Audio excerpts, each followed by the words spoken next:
안녕하세요. 동갑노무사입니다.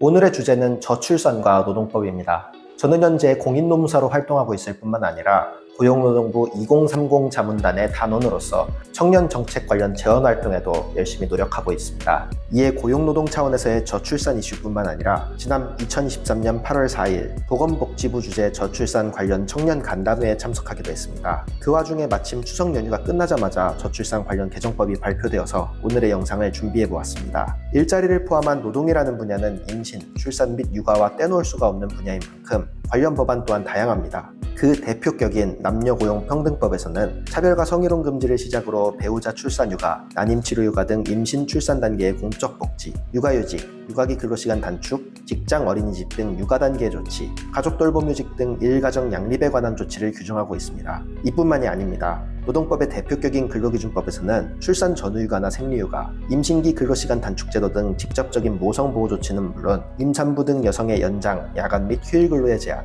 태아 건강검진 시간 보장 등의 조치를 하고 있으며 이러한 제도 시행에 필요한 금전적인 기반을 만들기 위해 고용보험법 및 보험료 징수법 등을 함께 제정해서 운영하고 있습니다. 그런 와중에 지난 2023년 10월 4일 남녀고용평등법 등 관계법령이 저출산 해결을 목적으로 개정되어서 국무회의에서 의결되었습니다. 다만 아직 법이 확정된 것은 아니고 입법부인 국회를 거쳐 통과된 이후에야 효력을 발생하기 때문에 이하의 내용은 참고로만 삼아주시기 바랍니다.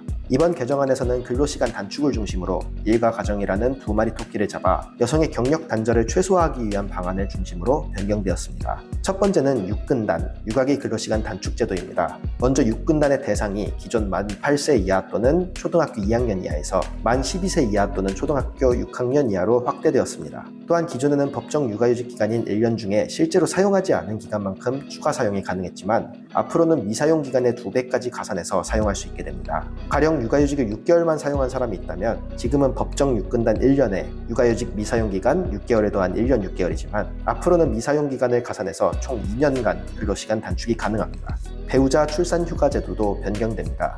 휴가 기간은 10일로 동일하지만 그중 5일만 유급이었기 때문에 현실적으로 10일을 전부 다 쉬는 경우가 많지 않아서 개정안에서는 10일 전체를 유급으로 변경하였습니다.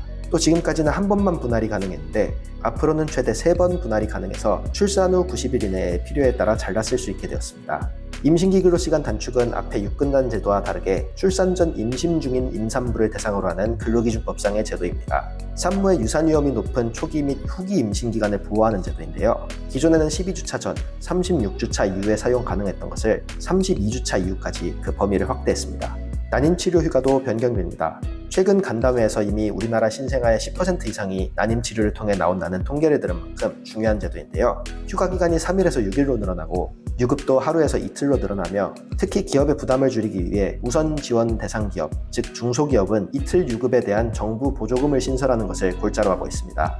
추가 변경 사항으로 직장 내 성희롱 관련 규정도 있습니다. 기존에는 사업주의 성희롱에 대해서만 과태료를 부과했는데요. 앞으로는 사업주뿐만 아니라 법인 대표자의 성희롱에 대해서도 동일한 방식으로 최대 1,000만 원까지 과태료를 부과하게 됩니다. 만일 이 개정안이 그대로 국회 본회의를 통과한다면 모성보호 및 저출산을 위한 조치가 더욱 강화될 것으로 보이는데요. 다만 다루어지지 않은 부분들도 많습니다. 그 최대 이슈 중 하나가 육아휴직 관련 제도인데요. 지난 연말 발표된 2023년 경제정책 방향에서 논의된 육아휴직 1년 6개월 상향안은 이번에 반영되지 않았기 때문입니다. 부모인 근로자 입장에서는 당연히 휴직 제도가 더욱 아이 돌봄에 유리한 만큼 이러한 정책이 앞으로 꼭 반영되었으면 하는 바람입니다. 사업장 내 대체 인력 문제는 근로자들이 육아휴직이나 근로시간 단축을 신청할 때 눈치 볼 수밖에 없게 하는 근본적인 원인이 됩니다. 사업장에서 신규 인력을 뽑지 않는 한 남은 사람들의 업무가 가중되는 것이 민폐라고 생각될 수 있기 때문인데요. 단기 일자리 양산이라는 비판이 발생할 수는 있겠지만 정부가 이런 대체 인력 구인을 위한 플랫폼을 운영해서 업무 이슈가 발생하지 않도록 도울 필요도 있다고 생각합니다. 마지막으로는 제도의 외연적인 확대입니다. 요즘 프리랜서나 특고 같은 근로자 아닌 직장인들이 늘어나면서 더 이상 근로기준법상 근로자에 국한되는 제도만으로 운영할 수는 없습니다. 이들은 업무 특성상 휴가를 주기는 어려운 만큼 금전적인 지원이 필요하고 실제로 현재 프리랜서 출산급여 제도가 부분적으로 시행되는 만큼 관련 법령을 정비할 필요가 있어 보입니다. 지금까지 저출산 사회를 극복하기 위한 노동법 개정안을 살펴보았습니다. 개정법이 확정되면 다시 영상을 업데이트하겠습니다. 지금까지 동갑노무사 박한울이었습니다. 감사합니다.